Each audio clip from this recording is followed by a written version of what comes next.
ಅಂದರೆ ನಾವು ಉಸಿರಾಡಲು ಆಮ್ಲಜನಕ ಅಗತ್ಯ.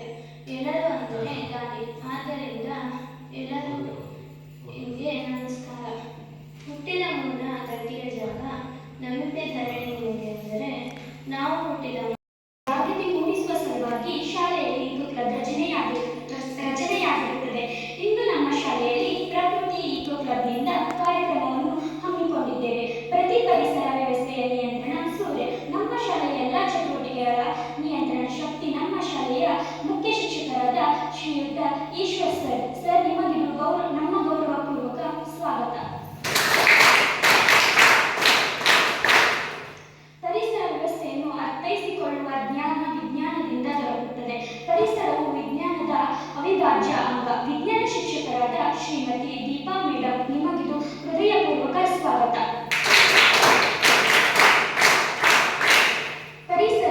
ಪರಿಸರದ ರಹಸ್ಯಗಳ ಭೇದಿಸಲು ಎಣಿಕೆಯನ್ನು ಮೀರಿದ ಲೆಕ್ಕಾಚಾರ ಅತ್ಯಗತ್ಯ. ಲೆಕ್ಕವನ್ನು ಕಲಿಸುವ ಗಣಿತ ಶಿಕ್ಷಕರಾದ ಶ್ರೀಮತಿ ಗೀತಾ ಮೇಡಂ ನಿಮಗಿದು ನಮ್ಮ ಆದರದ ಸ್ವಾಗತ. ಸಮಾಜ ಪರಿಸರವನ್ನು ವ್ಯವಸ್ಥೆಯಲ್ಲಿ ಒಂದು ಭಾಗ. ಸಮಾಜವನ್ನು ವೈವಿಧ್ಯನಿಕವಾಗಿ ಅರ್ಥೈಸಿಕೊಳ್ಳುವುದೇ ಸಮಾಜ ವಿಜ್ಞಾನ. ಸಮಾಜ ವಿಜ್ಞಾನ ಶಿಕ್ಷಕರಾದ ಶ್ರೀಮತಿ ಶಾರದಾ ಮೇಡಂ ನಿಮಗಿದು ನಮ್ಮ ವಿನಯಪೂರ್ವಕ ಸ್ವಾಗತ. ಪರಿಸರದ ಒಳಿತು ಕೆಡುಕುಗಳನ್ನು ಅರಿಯುವುದು ನಮ್ಮ ಮಾತೃಭಾಷೆಯಲ್ಲಿ ಸುಲಭ. ತಮ್ಮ ಮಾತೃಭಾಷೆ ಕನ್ನಡ. ಕನ್ನಡ ಭಾಷೆ ಶಿಕ್ಷಕರಾದ ಕುಮಾರಿ ತೇಜಸ್ವಿನಿ ಮಿಸ್ ನಿಮಗಿದು ನಮ್ಮ ಪ್ರೀತಿಪೂರ್ವಕ ಸ್ವಾಗತ. ಪರಿಸರದ ಹೆಚ್ಚಿನ ಅಧ್ಯಯನ ಹಾಗೂ ಸಂಶೋಧನಾ ಪ್ರಬಂಧಗಳಿರುವ ಆಂಗ್ಲ ಭಾಷೆ ಶಿಕ್ಷಕರಾದ ಶ್ರೀಯುತ ಸೇವಾ ನಾಯಕ್ ಸರ್ ನಿಮಗಿದು ನಮ್ಮ ಪ್ರೀತಿಪೂರ್ವಕ ಸ್ವಾಗತ. ನಮ್ಮ ಪರಿಸರ ವೈವಿಧ್ಯಮವಾಗಿಯೇ ವೈವಿಧ್ಯತೆಯನ್ನು ಅರಿಯುವುದು ಹಿಂದಿ ಅಗತ್ಯ. ಹಿಂದಿ ಭಾಷೆಯನ್ನು ಕಲಿಸುತ್ತಿರುವ ನಸೀಮಾಬೆ ಮೇಡಂ ನಿಮಗಿದು ನಮ್ಮ ಗೌರವಪೂರ್ವಕ ಸ್ವಾಗತ. ಇಂದಿನ ಮಕ್ಕಳೇ ಮುಂದಿನ ಪ್ರಜೆಗಳು. ಇಂದಿನ ಮೊಳಕೆಯೇ ಮುಂದಿನ ವೃಕ್ಷ. ಪರಿಸರವನ್ನು ಉಳಿಸಿ ಬೆಳೆಸುವ ಜವಾಬ್ದಾರಿಯನ್ನು ಹೊತ್ತ ನನ್ನೆಲ್ಲ ಸ್ನೇಹಿತರಿಗೂ ಆತ್ಮೀಯ ಸ್ವಾಗತ. ಇದೀಗ ನನ್ನ ಸ್ವಾಗತ ಭಾಷಣಕ್ಕೆ ಪೂರ್ವ ವಿರಾಮ ನೀಡುತ್ತಿದ್ದೇನೆ. ಧನ್ಯವಾದಗಳು. ಪರಿಚಯ ಮಾಡಿಕೊಳ್ಳುತ್ತಿದ್ದೇನೆ. ಈಕೋ ಕ್ಲಬ್ ಎಂಬುದು ವಿದ್ಯಾರ್ಥಿಗಳಿಗೆ ಪರಿಸರದ ಬಗ್ಗೆ ಜಾಗೃತಿ ಮೂಡಿಸಲು ಇರುವ ಸಂಘವಾಗಿದೆ. ವಿದ್ಯಾರ್ಥಿಗಳಲ್ಲಿ ಪರಿಸರದ ಬಗ್ಗೆ ಕಾಳಜಿ ಮೂಡುವ ಮನೋಭಾವ ಬಂದರೆ ಮುಂದಿನ ಪರಿಸರ ಸುಸ್ಥಿರವಾಗಿರುತ್ತದೆ ಎಂಬುದು ಅಂತಾರಾಷ್ಟ್ರೀಯ ಸಂಸ್ಥೆ ಯುನೆಸ್ಕೋದ ಆಶಯವಾಗಿದೆ. ಈ ನಿಟ್ಟಿನಲ್ಲಿ ದೇಶದಾದ್ಯಂತ ಎಲ್ಲ ಶಾಲೆಗಳಲ್ಲಿಯೂ ಈಕೋ ಕ್ಲಬ್ ರಚನೆಯಾಗಿದೆ. ಇದಕ್ಕೆ ಅಗತ್ಯವಾದ ಅನುದಾನಗಳನ್ನು ಬಿಡುಗಡೆ ಮಾಡಿ ವಿವಿಧ ಚಟುವಟಿಕೆಗಳನ್ನು ಆಯೋಜಿಸುವಂತೆ ಮಾರ್ಗದರ್ಶನ ನೀಡಲಾಗುತ್ತದೆ. ಪರಿಸರವನ್ನು ಸ್ವಚ್ಛವಾಗಿಡುವ ಮನೋಭಾವ ಕಸದ ವಿಂಗಡಣೆಯ ಮಹತ್ವ ವೈಯಕ್ತಿಕ ಶುಚಿತ್ವವನ್ನು ವಿದ್ಯಾರ್ಥಿಗಳಲ್ಲಿ ಅರಿತುಕೊಳ್ಳುವುದು ಅತ್ಯಗತ್ಯವಾಗಿದೆ. ನಮ್ಮ ಶಾಲೆಯಲ್ಲಿರುವುದು ಪ್ರಕೃತಿ ಈಕೋ ಕ್ಲಬ್. ಪ್ರಕೃತಿ ಎಂದರೆ ಮೂಲ ಸ್ವಭಾವ ಅಥವಾ ಸ್ವಾಭಾವಿಕ ಸ್ಥಿತಿ ಎಂದು. ಪ್ರಕೃತಿಯು ಸ್ವಾಭಾವಿಕ ಸ್ಥಿತಿಯಲ್ಲಿ ಇರುವುದು ನಮ್ಮ ಉದ್ದೇಶ. ಈ ನಿಟ್ಟಿನಲ್ಲಿ ಶಾಲೆಯಲ್ಲಿ 2 ಬಗೆಯ ಡಸ್ಟ್ ಬಿನ್ಗಳ ಬಳಕೆ ಮಾಡಲಾಗುತ್ತದೆ. ಹಸಿ ಕಸ ಹಾಗೂ ಒಣ ಕಸವನ್ನು ಪ್ರತ್ಯೇಕವಾಗಿಡುವುದು ಅತ್ಯಗತ್ಯ. ಶಾಲೆಯಲ್ಲಿ ಮಿತ್ರ ಕಸ ಹಾಗೂ ಶತ್ರು ಕಸಗಳ ವಿಂಗಡಣೆಯನ್ನು ತಿಳಿದುಕೊಳ್ಳುವುದು ಅತ್ಯಗತ್ಯ. ಪರಿಸರದಲ್ಲಿನ ನೈಸರ್ಗಿಕ ಸಂಪನ್ಮೂಲಗಳನ್ನು ಸುಸ್ಥಿರವಾಗಿ ಬಳಸುವುದು ನಮ್ಮೆಲ್ಲರ ಆದ್ಯ ಕರ್ತವ್ಯ ಎಂಬುದನ್ನು ಮನವರಿಕೆ ಮಾಡಲು ವಿವಿಧ ಚಟುವಟಿಕೆಗಳನ್ನು ಆಯೋಜಿಸಲಾಗಿದೆ. 2025-26 ಸಾಲಿನ ಪ್ರತಿ ತಿಂಗಳು ಒಂದೇ ಕಾರ್ಯಕ್ರಮಗಳನ್ನು ಆಯೋಜಿಸಲಾಗುತ್ತದೆ. ಜೂನ್ ತಿಂಗಳಲ್ಲಿ ಪರಿಸರ ದಿನಾಚರಣೆ ಆಚರಿಸಲಾಗುತ್ತದೆ.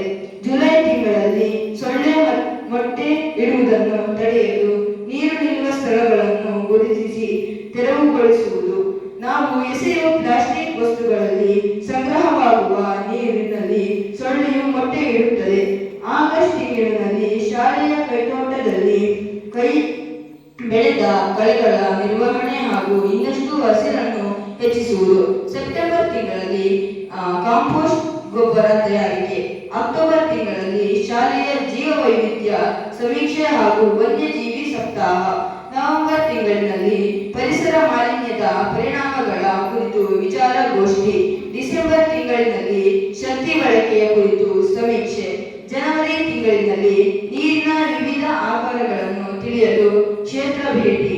ಫೆಬ್ರವರಿ ಕಾಡಿನ ಜೀವವೈವಿಧ್ಯ ಹಾಗೂ ಪಕ್ಷಿಗಳ ಮಾಹಿತಿ ತಿಳಿಸುವ ಡಾಕ್ಯುಮೆಂಟರಿ ವೀಕ್ಷಣೆ. ಮಾರ್ಚ್ ತಿಂಗಳಿನಲ್ಲಿ ಪ್ಲಾಸ್ಟಿಕ್ ಬಳಕೆಯ ದೈನಂದಿನ ಸರ್ವೆ. ಇಷ್ಟೆಲ್ಲ ಅಲ್ಲದೆ ವಾರ್ಷಿಕವಾಗಿ ಪರಿಸರ ಸಂಬಂಧಿ ಲೇಖನಗಳ ಸಂಗ್ರಹ, ಪರಿಸರದ ಕುರಿತು ಜಾಗೃತಿ ಮೂಡಿಸುವ ಅರಣ್ಯ ದಿನ, ಜಲ ದಿನ, ಓಝೋನ್ ದಿನ ಇವುಗಳ ಮಹತ್ವ ತಿಳಿಯುವ ಚಟುವಟಿಕೆಗಳನ್ನು ಆಯೋಜಿಸಲಾಗಿದೆ. ಇಷ್ಟು ಮಾತನಾಡಲು ಅವಶ್ಯಕತೆಯಂತಹ ತಮ್ಮೆಲ್ಲರಿಗೂ ಧನ್ಯವಾದಗಳನ್ನು ಹೇಳುತ್ತಿದ್ದೇನೆ. ಏನೆಂದರೆ ನಮ್ಮ ರಾಜ್ಯವನ್ನು ಉತ್ತಮ ದರ್ಜೆಯ ಮರದಿಂದ ಮಾಡಬೇಕೆಂದು ನನ್ನ ಆಸೆ. ಹಾಗಾಗಿ ನೀವೆಲ್ಲರೂ ನಮ್ಮ ಸಾಮ್ರಾಜ್ಯದಲ್ಲಿ ಎಲ್ಲೇ ಉತ್ತಮ ದರ್ಜೆಯ ಮರ ಇದ್ದರೂ ಸಹ ಅದನ್ನು ಕಡಿದು ತಂದು ನಾವು ಒಳ್ಳೆ ರೀತಿಯ ಮರದ ಸಾಮ್ರಾಜ್ಯವನ್ನು ಅಂದ್ರೆ ಅರಮನೆಯನ್ನು ಕೊಡ್ಬೇಕಂತ ಅನ್ಕೊಂಡಿದ್ದೀವಿ. ಮಹಾಮಂತ್ರಿ, ಇದು ನಿಮ್ಮ ಕರ್ತವ್ಯ. ನಮ್ಮ ಅಪ್ಪನಿಂದಾಗೆ ಮಾಡ್ಕೊಳ್ಳಿ. ಹಾಗಾದರೆ ಈಗಲೇ ಸಹ ಹೋಗಿ ಉತ್ತಮ ದರ್ಜೆಯ ಮರವನ್ನು ಹುಡುಕಿಕೊಂಡು ತಂದು ಆ ಮರ ಹೇಗಿರಬೇಕೆಂದರೆ ಅದರಲ್ಲಿ ಒಲಲೆ ಹುಳುಗಳು ಯಾವುದೇ ರೀತಿ ಇರಬಾರದು. ಅದು ತುಂಬಾ ಗಟ್ಟಿಮುಟ್ಟವಾಗಿ ಬಲಿಷ್ಠವಾಗಿರಬೇಕು.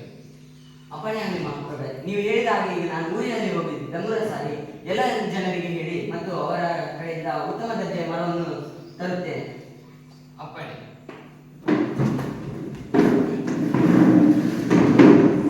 ನಮ್ಮ ಮಹಾರಾಜರು ಹೇಳಿದ ಹಾಗೆ ಉತ್ತಮ ದರ್ಜೆಯ ಈಗ ಅವರು ಅರಮನೆಯನ್ನು ಕಟ್ಟಿಸಬೇಕಾಗೆಂದು ವಿನಂತಿಸಿದ್ದಾರೆ. ಅವರು ಹೇಳಿದ ಹಾಗೆ ಈಗ ಉತ್ತಮ ದರ್ಜೆಯ ಮರವನ್ನು ಹುಡುಕಬೇಕಾಗಿದೆ. ಇದಕ್ಕೆ ಯಾರು ಸಹಕರಿಸುತ್ತೀರೋ ಅವರಿಗೆಲ್ಲ ಮಹಾಪ್ರಭುಗಳಿಂದ ಬಹುಮಾನವಿದೆ. ಕೆಲವು ಏನಾಯ್ತು ಹೇಳಿ. ನಮ್ಮ ಊರಿನಲ್ಲಿ ಒಂದು ಮರವಿದೆ. ಓ ಅಷ್ಟೇನಾ? ನಾನು ಏನೋ ಅನ್ಕೊಂಡೆ. ಹೇಳಿ, ಎಲ್ಲಿದೆ ಮರ? ನಮ್ಮ ಊರಿನಲ್ಲಿ ಒಂದು ಮರ ಇದೆ. ಅದು ತುಂಬಾ ದಪ್ಪಕ್ಕೆ, ಉದ್ದಕ್ಕೆ, ಅದು ತುಂಬಾ ಮುಳ್ಳುಗಳನ್ನೆಲ್ಲ ಹೊಂದಿದೆ. ಅದು ತುಂಬಾ ಬಲಿಷ್ಠವಾಗಿದೆ. ಆ ಮರವನ್ನು ಕಡಿಯಲು ನಿಮ್ಮಿಂದಲೂ ಸಾಧ್ಯವಿಲ್ಲ. ಓ, ನನ್ನಿಂದಲೇ ಸಾಧ್ಯ ಇಲ್ಲ ಅಂತೀಯ? ನಮ್ಮ ರಾಜ್ಯದ ನಾನು ಮಂತ್ರಿ, ನನಗೆ ಇಲ್ಲ ಅಂತೀಯ? ಬಾ, ತೋರಿಸಿ ಮರವನ್ನು ನೋಡೋಣ. ಬನ್ನಿ.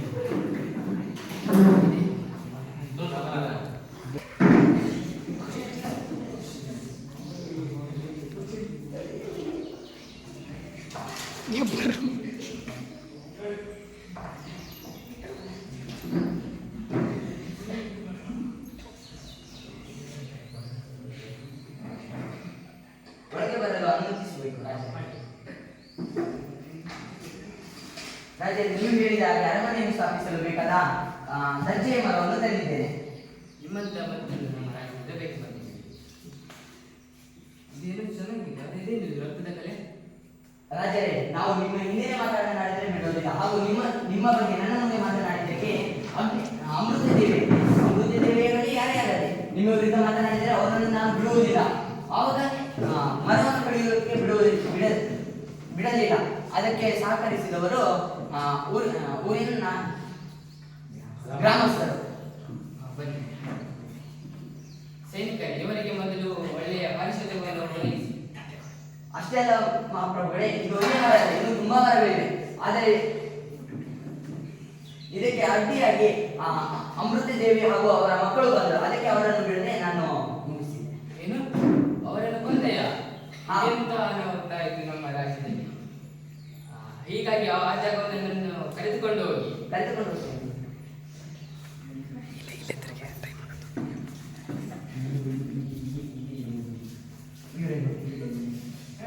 ಮಹಾಮಂತ್ರಿ, ಇದೇನು ಮಾಡಿರುವಿರಿ? ಅವರು ನಿಮ್ಮ ವಿರುದ್ಧ ಮಾತನಾಡಿದರು. ಅದಕ್ಕೆ ಹೀಗೆ ನಮ್ಮ ವಿರುದ್ಧ ಮಾತನಾಡಿದರೆಂದು ಕೊಲ್ಲುವುದೇ? ನೀವೇ ಸಹ ಆಜ್ಞೆ ಮಾಡಿದ್ದೀರಲ್ಲ ಮಹಾಪ್ರಭುಗಳೇ. ದರ್ಜೆ ಮರ ಬೇಕೆಂದು ಹೇಳಿದ್ದೆ, ಆದರೆ ಇವರನ್ನು ಕೊಲ್ಲುವುದು ಸರಿ. ಅವರು ನಮ್ಮ ಮರವನ್ನು ಕಡಿಯಲು ಬಿಡೋದಿಲ್ಲ, ಅದಕ್ಕೆ ಇವರಿಗೆ ಈ ಶಿಕ್ಷೆ.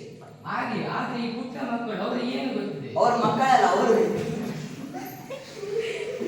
ಇದಕ್ಕೆ ಆ ತಾಯಿಯ ಪರವಾಗಿ ಅವರು ಸಹ ಬಂದು ಎದುರು ಮಾತನಾಡಿದ್ದಾರೆ. ಹಾಗಂತ ಕೊಲ್ಲುವುದೇ?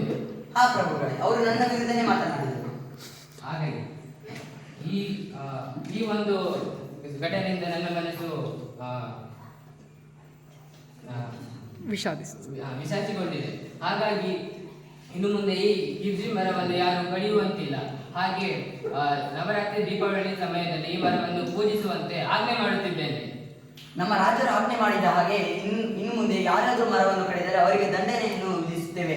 ಹಾಗೆ ಈ ಮರದಿಂದ ಅಮೃತ ದೇವಿ ಹಾಗೂ ಅವರ ಮಕ್ಕಳನ್ನು ಸಾಯಿಸಿದ್ದಕ್ಕಾಗಿ ನಾನು ಕ್ಷಮೆಯನ್ನು ಕೋರುತ್ತೇನೆ. ಇವರು ಯಾರು? ಇವರು ಮರವನ್ನು ಕಂಡುಹಿಡಿಯಲು ಸಹಕರಿಸಿದವರು. ಪಾರಿತೋಷಿಕ ಕೊಡಬೇಕಾಗಿತ್ತಲ್ಲ, ಹಾ. ಹಾಗಾಗಿ ಇವರನ್ನು ದಂಡಿಸಿ. ಸೈನಿಕರೇ, ಬಂಧಿಸಿ.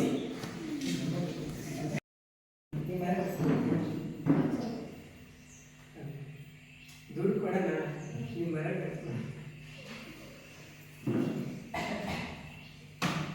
ನೋಡಿ, ಮರಗಳು ಬೀಳುತ್ತಿವೆ, ಸಾಲು ಸಾಲಾಗಿ ಬೀಳುತ್ತಿವೆ. ಇದಕ್ಕೆ ಕಾರಣ ಯಾರು? ಸುಮ್ಮನೆ ಕುಡಿಯುತ್ತಿದೆ.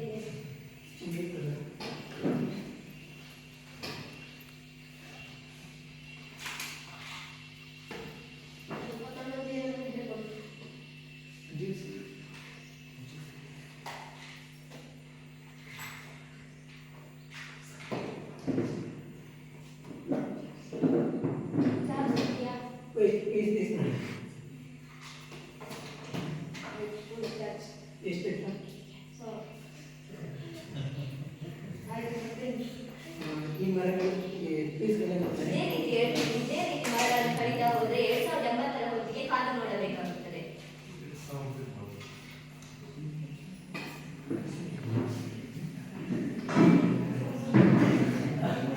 ಗಾಡಿ ಆಕ್ಸಿಡೆಂಟ್ ರಜಿತ್ ಎಲ್ಲಿದ್ಯಾ?